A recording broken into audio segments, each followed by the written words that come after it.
Hi, I'm Lynn Zavaro, and I'm coming to you from my kitchen nook in Venice, California. And I'd like to talk to you a little bit about the game of you on a more in-depth level. If you've been playing the game for a little while, let's sort of look at how the game of you is organized and how you can make the most of it in your gameplay. So if you open up the box, you will see that inside the box there is the map and the tools. And basically each of the things listed here is a card and the tools. So all of the cards and the tools are here on the map and tools. And the game is divided up into three parts. The first part is the day-to-day, and that's represented by this square right here. So if you were to ask the cards a question and receive and get a day-to-day card, basically that's letting you know that that the issue is more of a daily basis type of issue. It's a day-to-day issue that you need to look at in regards to sort of the nuts and bolts of how you're living your life. If you draw a relationship card, which is this section right here, it's letting you know that this issue has something to do with either your relationship with yourself or your relationship with others. So that's a little insight into your issue, knowing the type of card that you pick.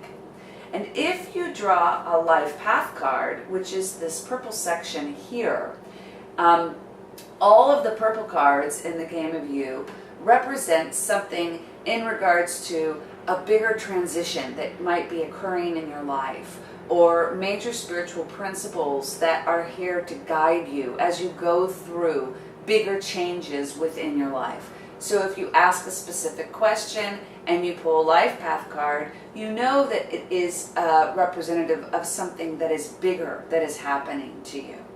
So as I said, all of the life path cards are purple, and that's a giveaway. When you draw a purple card, you know it's a life path issue. But the relationship cards and the day-to-day cards are divided into four subgroups, and that is the yellow, blue, red, and green cards, and they represent the mental, the emotional, the spiritual, and the physical levels. So let's take out the game of you cards now, and obviously you can tell very easily that this card here is a purple card, so that's a life path card, giving you insight into bigger transitions on your life path.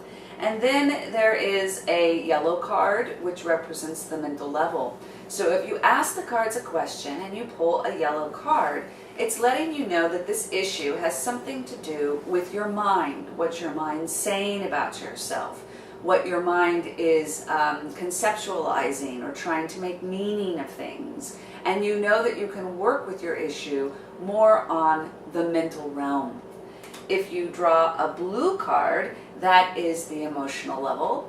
Pretty obvious. Your issue has to do with your feelings and the realm of the emotional. If you draw a red card, that is the spiritual level, and your issue is more of a spiritual concern.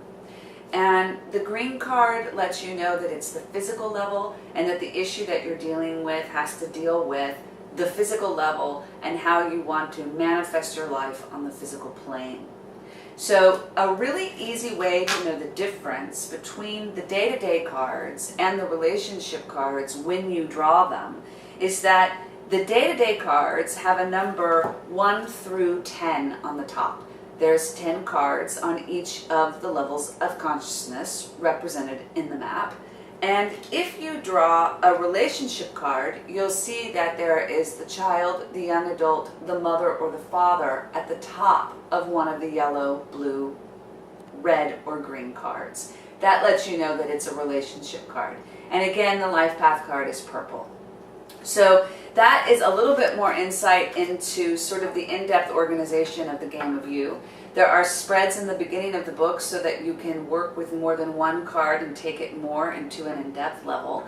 And I wish you all of the success and fun and insight that you can muster in order to make the most of your gameplay and really transform your life in a powerful and profound way.